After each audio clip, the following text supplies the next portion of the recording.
कृष्ण तू पूर्ण ब्रह्म है, अगर तू भोग लगाएगा तो ब्रह्मा भी रोके, लेकिन घंटी रुकने वाली। भगवान को लेकर के गोपी आई। यशोदा ने कहा, रे कान्हा, तूने माखन की मटकी में हाथ डाला। अब ध्यान दीजिए, हाथ मटकी साथ में लाई गोपी और भगवान कन्हैया को पकड़ के लाई। यशोदा देख, इसका हाथ माखन से सना है, इसने मटका में हाथ डाला, पकड़ के लाई। अब भगवान कन्हैया बोले, मैया मैंने माखन नहीं खाया। अरे ये गोपी झूठ बोलती है। मृखा वचनम यदायशः न भक्षणम माखनम मृदा। ये गोपी झूठ बोलती है। कहते फिर मटकी में हाथ क्यों डाला? तो भगवान कन्हैया ने कहा, उस मटके में माँ मैंने देखा एक हाथी आया और हाथी दौड़ता हुआ मटके में घुस गया और मैंने उस हाथी को पकड़ना चाहा, इसलिए गोपी ने मुझे पकड़ लिया। अब यशोदा बेर बेर कृष्ण का कान दबा रही, झूठ बोल तो इतना मत बोल, कहीं हाथी मटका में घुस सकता है। अब 4 वर्ष की कन्हैया गोपी कहती, देख मां झूठ बोलता। कन्हैया ने कहा, अगर मटकी में हाथी नहीं है तो जीवन भर हम इसकी गुलामी करेंगे, और अगर मटकी में हाथी है तो शर्त है, ये मथुरा में माखन बेचने, शर्त है कि फिर मथुरा में ये माखन नहीं बेचने जाएगी। गोपी ने कहा, जाओ। नहीं जाऊंगी, दिखाओ हाथी। जय हो, जय हो, जय हो।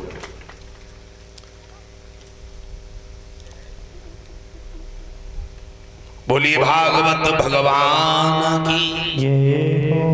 कृष्ण ने कहा, अगर हाथी मटका में निकला तो कह लगे माखन कभी नहीं बेचूगी। नहीं निकला, भगवान ने कहा तो हम जो सजा होगी वो काटेंगे। जैसे ही गोपी ने मटका रखा, भगवान कन्हैया ने उसमें हाथ डाला और हाथ बढ़ायो श्याम ने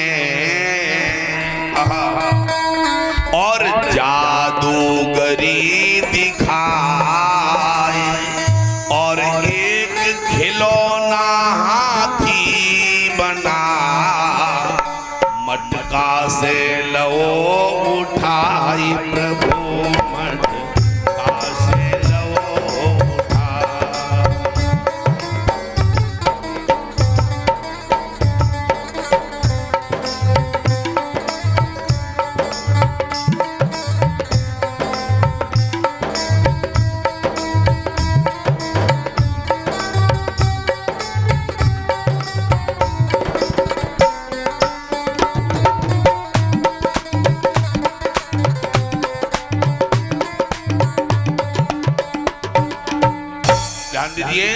मटका में हाथ डाला और छोटा सा 5 रुपए जैसा खिलौना हाथी भगवान ने निकाल लिया। गोपी दांत में उंगली दबा के रह गई, माँ शर्त थी कि हाथी निकलेगा, ये तो नहीं थी कि बड़ा हाथी निकलेगा। गोपी ने कहा, कन्हैया आज से मैं बंधन करती हूँ कि मेरे घर का माखन कभी भी मथुरा में नहीं जाएगा। भगवान ठाकुर जी कहते, हमारा ही खाएंगे, हमारा ही खाएंगे और हम पर ही लाठी चलाएंगे। और ठाकुर पीछे कायम है, मालूम, उन्हीं की जिम्मेदारी में कमाओ, फिर उन्हीं की लिखाई ले। हमारा ही खाएंगे और हम पर ही लाठी। भगवान कहते माखन नहीं जाएगा। मेरे ठाकुर जी ने आज माखन की एक मोहल्ले में बंदिश लगा दी, सुखी रहो। एक गोपी आई, कहती, कन्हैया जय हो, जय हो, जय हो। पैसे जो भी चढ़ाए सब नीचे स्थान बना है, आराम से नीचे रखो, कौन आए जाए में सब हमारे पास। बोल भक्त वत्सल भगवान की। ये भाई, ये तो कथा गुरु और चेला की है। ये भाई, जब आज चेला की कथा कहने का मौका मिला तो गजेंद्र सिंह ने कहा कि महाराज तुम्हारा है सो हमारा और हमारा है सो तुम्हारा। बोल ठाकुर जी महाराज की जय। उसी कथा पर आ जाइए मेरे भाई बहन, धन्य है ईश्वर की लीला। उसी कथा पर आ जाइए मेरे भाई बहन। आज भगवान ने माखन लीला करके सारी गोपियों को अपने बंधन में, अपने मोह में, अपने बंधन, अपने प्रेम में फंस लिया। एक गोपी ने भगवान से कहा कि तू मेरे घर आना। भगवान रात के समय गए और जाकर देखा ऊपर छीके पर गोपी ने माखन का मटका रख दिया। बहुत सुंदर कथा, ध्यान देना। मटका छीके पर रखा है। भगवान नीचे गए, चारों तरफ देखा, कहीं माखन दिखाई नहीं पड़ा।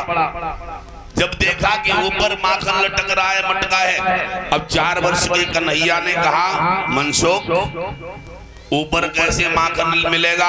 तो मनसुख ने कहा, कृष्ण एक बात कहे। कहते कहो। कि कृष्ण हम सब नीचे घोड़ा बन जाए। अश्वस्वरूपम यदा कृष्णम यदा तत्तशबडस्तस्ति। एक कन्हैया हम घोड़ा बन जाएं और तुम ऊपर चढ़ के माखन का मटका उतार के सबको बांटो। क्योंकि भगवान से क्यों बांटते? और कोई भी घोड़ा बन के चढ़ सकता है, लेकिन भगवान के हाथ से जो प्रसाद मिलता है उसका कुछ फल ही और भगवान के हाथ से मिल जाए। वैसे तो प्रसाद अलग मिलता ही है, लेकिन मंदिर का मुख्य पुजारी प्रसाद दे दे उसकी बात ही अलग होती है। अब ध्यान दीजिए, कृष्ण बड़े चालू। नीचे तो सबको घोड़ा बना दिया और भगवान कन्हैया ऊपर चढ़ गए और ऊपर चढ़ के रस्सी पहले पकड़ी, ऊपर से माखन हाथ में लिया और जैसे ही मुख में चाट के देखा तो थोड़ा माखन नीचे गिर गया। अब नीचे माखन गिरा तो सबसे नीचे मनसुख महाराज थे।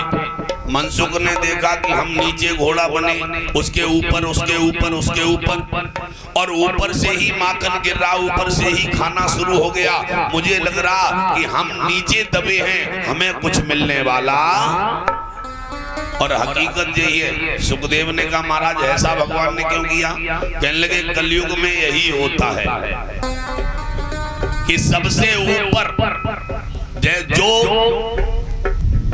योजना चलती है सरकार की, तो सबसे ऊपर जो योजना चली है तो सबसे पहले ऊपर वाले ही खाना शुरू कर देते हैं। और खाते खाते खाते खाते जब तक नीचे आया तब तक कुछ मिलने वाला, कुछ मिलने वाला। आज भी हम एक जगह कथा में गए तो एक साहब आए, पैर छुए, गुरुजी ग्रह दशा बहुत खराब है। तो हमने ग्रह दशा, कुछ खराब ग्रह दशा होती, कुछ कर्म खराब होते हैं। कहने लगे, महाराज बीमारी में सारा पैसा लग गया। कोई तो मैंने कहा, तुम्हारा धंधा क्या था? कहने लगे, महाराज हम धंधा गेहूं का करते थे। हमने गेहूं कहां से आता था? कहते जितने गरीबी रेखा वाले कोठा थे सबका गेहूं हम ही खरीदते थे और खरीद करके बेचते थे। तो गरीबों का राशन जिस डीलर ने खरीदा, और वास्तविकता था कि कोई दबा नहीं, जितना पैसा घर का था वो भी सब उसमें मिलकर के समाप्त। भगवान कहते हैं कि जब धन अनायास बढ़े तो धर्म करना चाहिए, क्योंकि धर्म से धन की बढ़ोतरी होती है। बिना दान के कभी धन सुखदायी नहीं है। आज भगवान ऊपर रस्सी पकड़े थे। मनसुख ने सोचा ऊपर कन्हैया खा रहा है, हम नीचे दबे से मर रहे हैं। तो मनसुख ने नीचे हाथ लगाए और झटका दिया। और दिया क्या? झटका जैसे ही लगा तो नीचे वाला घोड़ा भागा। अब बताओ, सबसे नीचे वाला घोड़ा निकलेगा तो ऊपर वाले कहां जाएंगे? और हुआ क्या कि झटका दे मनसुख भगे, सब गिर गए ग्वाल महान, और ग्वाल बाल सब भाग गए, लटक गए भगवान प्रभु, लटक गए भगवान।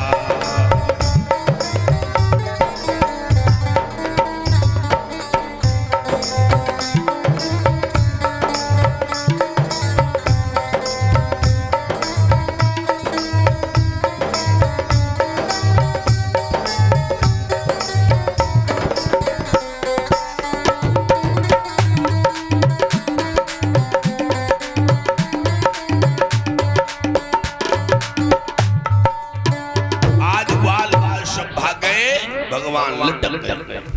गोपी ने डंडा मारा और कहा मैंने तुम्हें लटका दिया। कहने लगे तुमने नहीं लटकाया है, वो तो हमने जिन पे भरोसा किया था वो ही हमें लटका करके चले गए।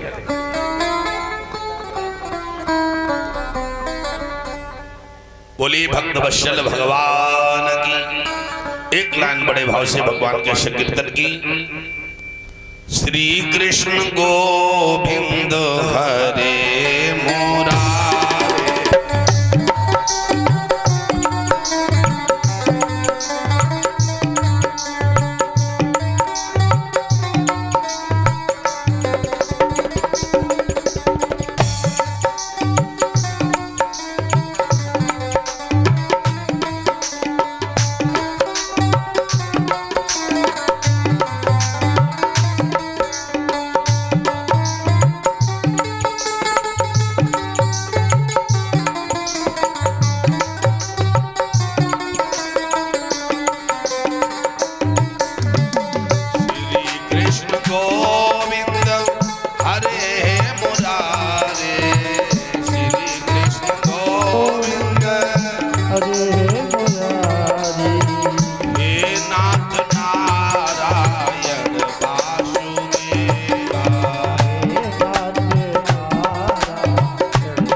राठौर जी का व्यक्तिगत संबंध हर जीव से बहुत ही भले हैं। कोई भी पार्टी हो कुछ भी हो, लेकिन व्यक्तिगत संबंध जिसका राहुल का है जितना, इतना और किसी का नहीं है। बहुत बहुत आशीर्वाद। बोलिए भागवत भगवान की। आ जाइए उसी कथा पर मेरे भाई। महाराज श्री सुखदेव जी कहते हैं कि भगवान ने ऐसे माखन की लीला करके आज सारी गोपियों को अपने वश में कर लिया। छोटे छोटे से माखन पर जब भगवान रीझते गए, गोपियां खींचती गईं। गोपियां ये भी कहती हैं कि कन्हैया मेरे घर आओ, और माखन जब चुराते हैं तो पकड़ भी लेते हैं। भगवान बार बार छूटते गए। अंत में भगवान ने माखन की लीला को संपन्न किया और कह दिया गोपियों, तुम्हें माखन बेचने की आवश्यकता नहीं है तो हमें चुराने की आवश्यकता नहीं है। आज से हर देवी अपने अपने घर में अपने अपने बच्चों को खिलाए पिलाए माखन, कभी भी घर में किसी बात की कमी होने वाली। तो भगवान ने आशीर्वाद दिया। सारी गोपियां वंदन करती हैं भगवान का और भगवान से कहती प्रभु 9 लाख गैया होते हुए भी और आप माखन की लीला कर रहे हो, हम गोपियों का माखन खाने के लिए दौड़ते हुए घर पर चले जाते हो। सुखदेव जी कहते राजन भगवान की ऐसी कृपा है कि यही शब्द ग्रंथ कहते हैं, यही सब भक्त गाते हैं। न जाने कौन से गुण पर दयानिध रीझ जाते हैं।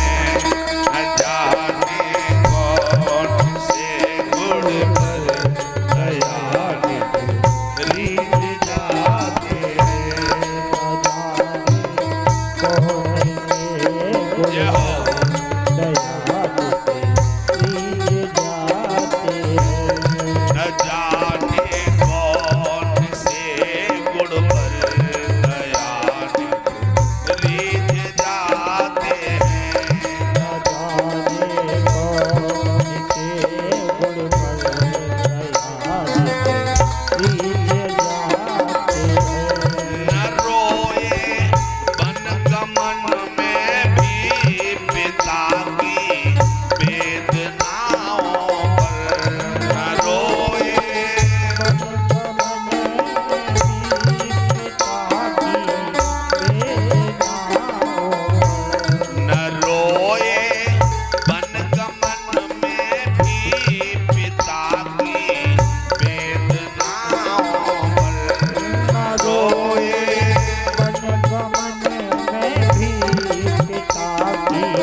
भगवान कौन से गुण पर रीझ जाए, लगे रहो प्रभु की पूजा करते रहो।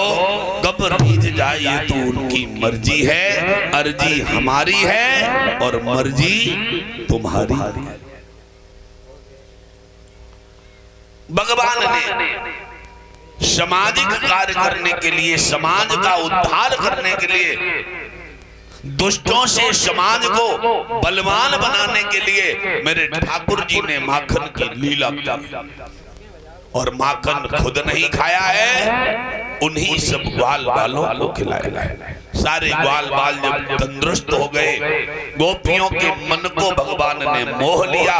सारी गोपियां कहने लगी, कन्हैया अब मुझे कहीं माखन बेचने नहीं जाना है, जब तक तेरा दर्शन नहीं होता है, जब तक तेरा दर्शन नहीं होता है कृष्ण मेरी आंखों को शांति नहीं मिलती है। वही गोपियां जब बालक तंदुरुस्त हो गए, भगवान ने सबके हृदय में प्रेम भर दिया और तत्व रूपी माखन को सबके हृदय में विश्राम कर दिया। सारे ग्वाल तत्व ज्ञान से परिपूर्ण हो गए तो कंस की याद विस्मृत हो गई। जब भगवान धीरे धीरे, आज बड़ी सुंदर कथा है, एकदा गृह दासी सोहो यशोदानंद गेहनी कर्मांतर नियुक्तासु निर्ममंथ स्वयं दधी। एक बार यशोदा मैया ने, बड़ी सुंदर कथा है, एक बार यशोदा मैया अपने हाथों से दधी मंथन कर रही थी, माखन बना रही थी भगवान के लिए ही। देखिए, जब भी भगवान का भोग लगाना है तो बाजार से मिठाई मत मंगाओ। भगवान के भोग के लिए खुद घर पर भगवान का भोग जो अपने हाथों से स्नान ध्यान करके बना लोगे, वही भगवान को मोहन भोग लगता है। क्योंकि बाहर की चीज कोई शुद्ध, जितना तुम अगर ठाकुर जी को मानते हो तो जितनी तुम शुद्धता से, पवित्रता से जितना तुम खपाओगे वो प्रेम से भगवान खाएगा। बाहर की चीज भगवान कभी नहीं खाता है। यहाँ तक लिखा है कि घर में भोजन भी अगर कोई बनाने वाली आती है तो अपने पति के लिए पत्नी को हमेशा भोजन बनाना चाहिए और भगवान के लिए हमेशा अपने हाथों का बनाया हुआ भोग लगाना चाहिए। एक दूध ले गरम करो हाथन से, बाकी मलाई, दूध नहीं मलाई ले, बामे ने मिश्री के दाने डाल ले और दाने डाल के प्रभु तेरा तुझको अर्पण क्या लागे, खिला खिला दो। सबसे पहले रोटी बनाओ। अब एक बात और कहने कि भगवान जो घर के भगवान है, देखो भगवान तो एक ही है। मैंने कल बताया था हवा तो चारों तरफ है, लेकिन टायर में वही हवा जाएगी जो मशीन से डाली। ऐसे ही भगवान, मंदिर के भगवान और घर के भगवान में थोड़ा अंतर हो जाता है। कैसा अंतर हो जाता है?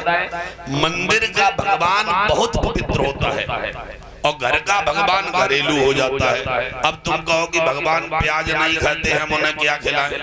अरे भाई, तुमने घर में पूजा की कोठरी है और जैसे ही प्याज को तड़का तुमने गैस पे लगाओ तो बाकी खुशबू नेक मिर्च डालते पूरे घर में हो जाती। तो जो प्याज से झोंका आपने दाल में या सब्जी में लगाया है, क्या उसकी खुशबू भगवान के पास नहीं गई? बोलो, भगवान से कहो प्रभु, तो भगवान जो घरेलू भगवान है उससे कभी कुछ बचता? तुम जो कर रहे हो वो हर चीज देख रहा है, इसलिए भूल जाओ कि भगवान ये नहीं खाता वो नहीं खाता। भगवान केवल प्रेम खाता है। प्रेम के खातिर भगवान ने विदुरानी के घर गए और विदुरानी दुर्योधन की मेवा छोड़कर आए। विदुरानी से कहा काकी भूख लगी। अब विदुरानी नहा रही थी, विदुरानी नहा रही थी और जैसे ही कहा काकी मैं भूखा हूं, तो नहाते समय भगवान की आवाज सुन के ऐसी भाग पड़ी। कपड़ा थे जो चुनरिया वो भी उतर गई। भगवान कन्हैया ने काकी को देखा तो अपना पीतांबर उड़ा दिया। उसे यही नहीं मालूम कि कपड़े तन पर हैं कि नहीं हैं, क्योंकि भगवान के लिए क्या वस्त्र हैं मेरे भाई बहन, वो तो सब जानते हैं। पीतांबर उड़ा दिया मेरे ठाकुर जी ने। अब कहा काकी भोग, तो 2 केले रखे थे। अब कृष्ण का मुख देख रही है, काले केला छील रही है और केले छीलती जाती हैं। जब केला ज्यादा छिल गया, देखो आधा केला छीलोगे तो उसकी केले की गिरी बनी रहेगी, और पूरा छीला केला और अगर न पकड़ पाया तो माल सब जमीन पे। तो जैसे ही केला पूरा छीला तो छिलका हाथ में है और उसकी गिरी जमीन पे गिर गई। और भगवान की तरफ छिलका बढ़ाए तो गिरी गिरी तो गिरे गई, पर नैन से नैन मिलाए, और विदुरानी न समझ सकी रही, छिलका प्रभु ही खिलाई, प्रभु रही छिलका उन्हें खिलाई।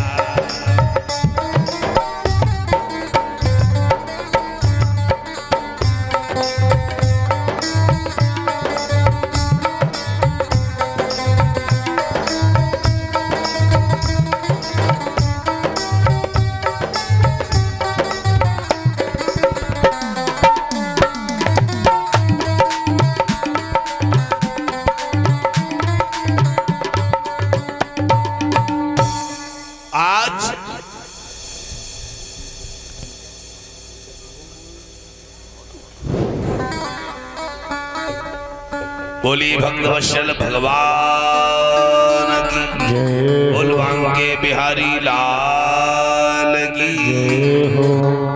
ये जितनी भी